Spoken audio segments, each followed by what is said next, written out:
Hey guys, well, this is literally day 6 of me being in the hospital. I have got better over the days, but um, I decided to get on my YouTube and make a video because, you know,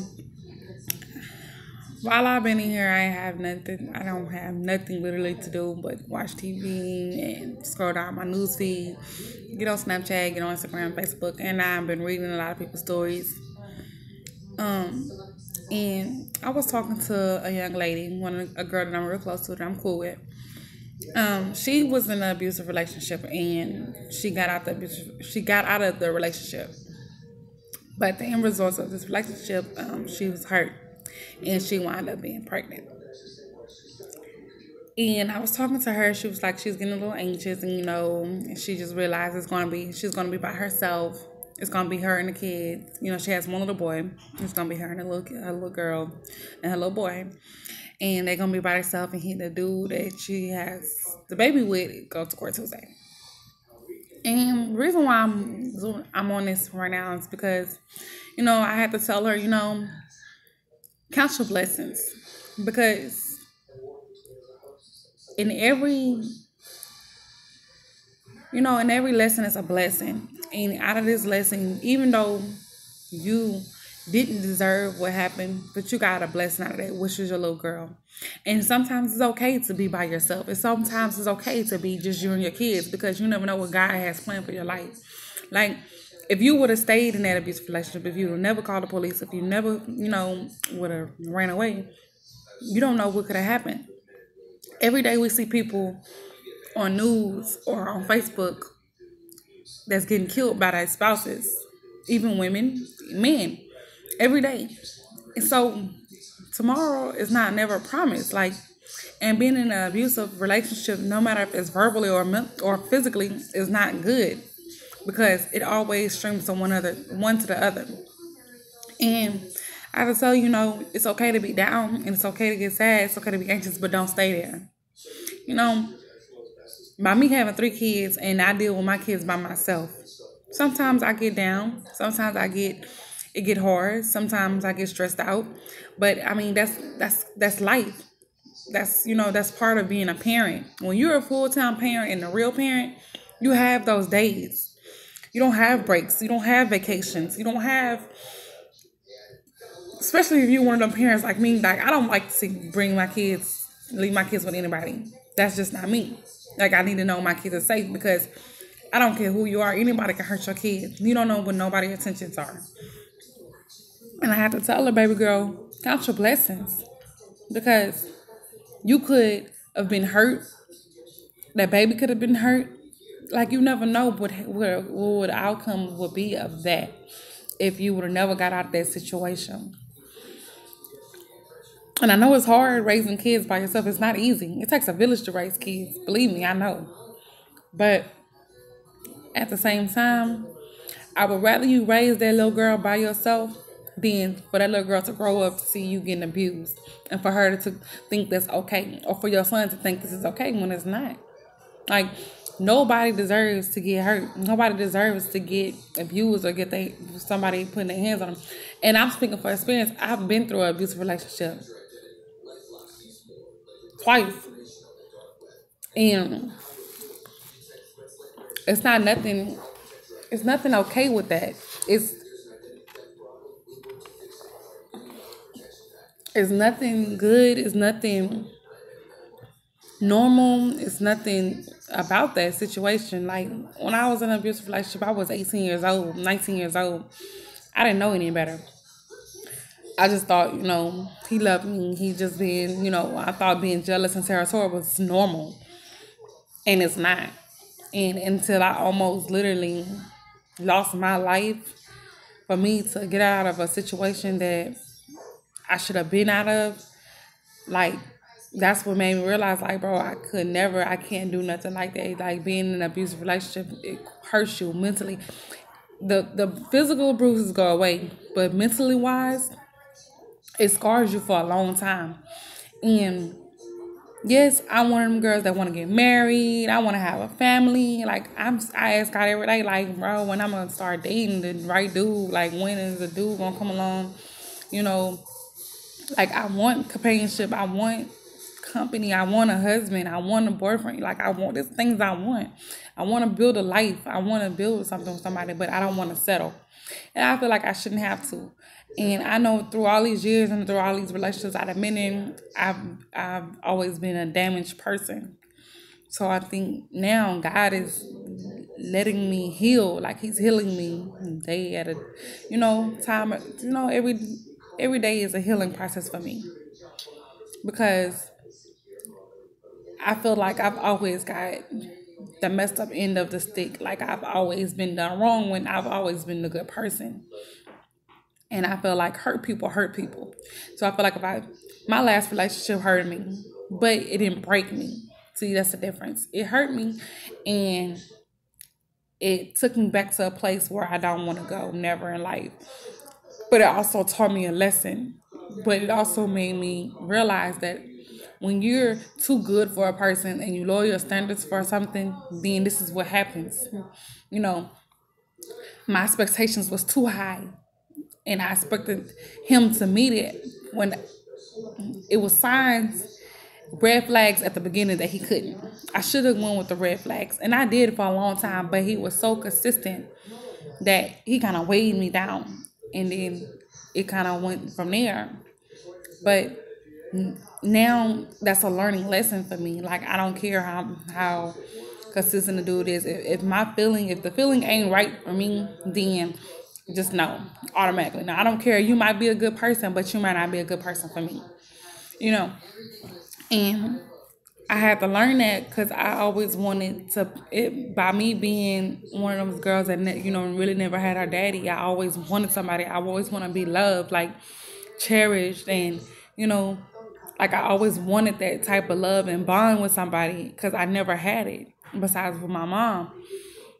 And for a long time, I looked for it and I earned for it. Like I yearned for love, and it's not a good thing because you go looking for love in all the wrong places, and you get hurt. You get your heart broken. It damages you mentally, and it's just like it's it's exhausting, basically. But I'm ready to get out this hospital, y'all. I'm really ready to get out, but I'm not rushing because I know as soon as I rush, it's like pow. But I'm ready. But I just want to get on and speak about that because us as women, we do want to be loved and catered to, and we want the attention from a special somebody, and that's okay. But God says, there's no greater love than Him. And we can't marry God. Of course not. But I feel like, the waiting process, yeah, it gets, you see everybody getting married and, in these relationships. And you be like, man, when is mine going, when my knight in shining armor going to come and stuff like that. But it's better to wait than to settle. And I always say count your blessings because you never know. Like, I'm blessed to be alive. Like, I'm blessed to be able to take care of my kids.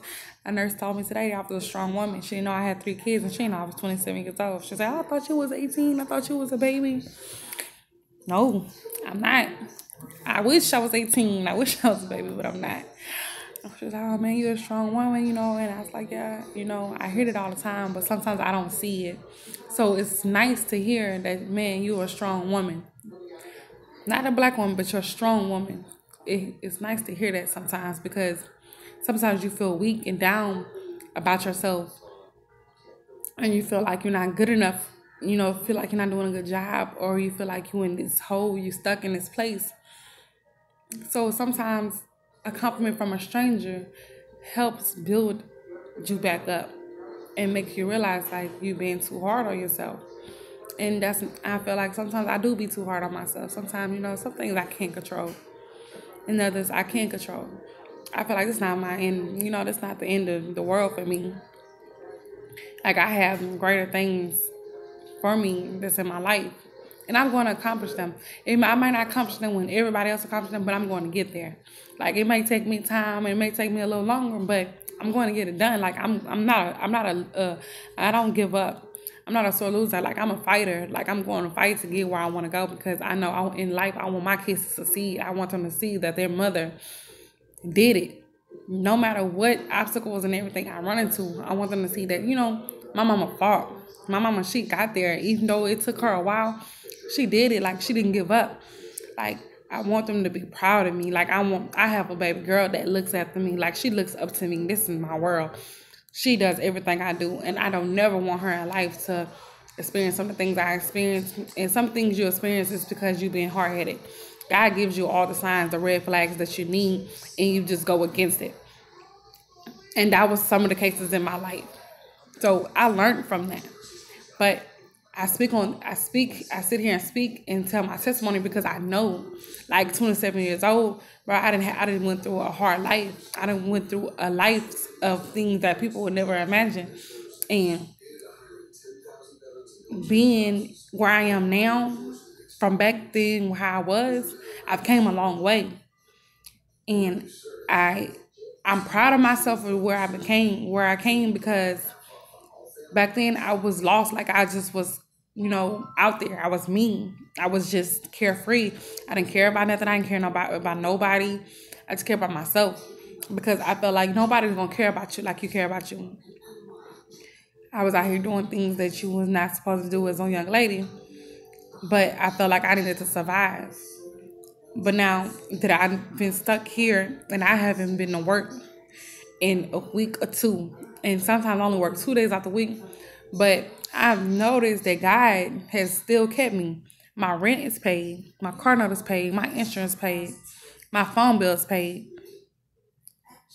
And this is without me working. Like, I had to realize how blessed I am to have people in my corner that loves me, and that God is still my provider and protects me and watches over my kids, because my kids are with somebody I know that's not going to hurt them. I've been going 6 days, going on 7 days away from my babies, and I've only seen them twice since I've been in here. You know how hard that is? You know how much that hurts me? That, like, tears me up, and every time they leave, I call my mama and I cry, because I'm away from my babies, and my babies don't understand. Like, my babies have no clue of what's going on. And it gets hard. But I know I have to stay strong, because I know when they get older, I can explain to them what's going on, and they'll understand. But both times I've seen my baby, especially my little boy, my oldest son, he's cried. And that just broke me down, because I just feel like, Lord, it's not fair. Why me? It's not fair. Like, he don't understand what's going on. All he knows is that I'm here and I got all this stuff on me, and that he can't stay with me.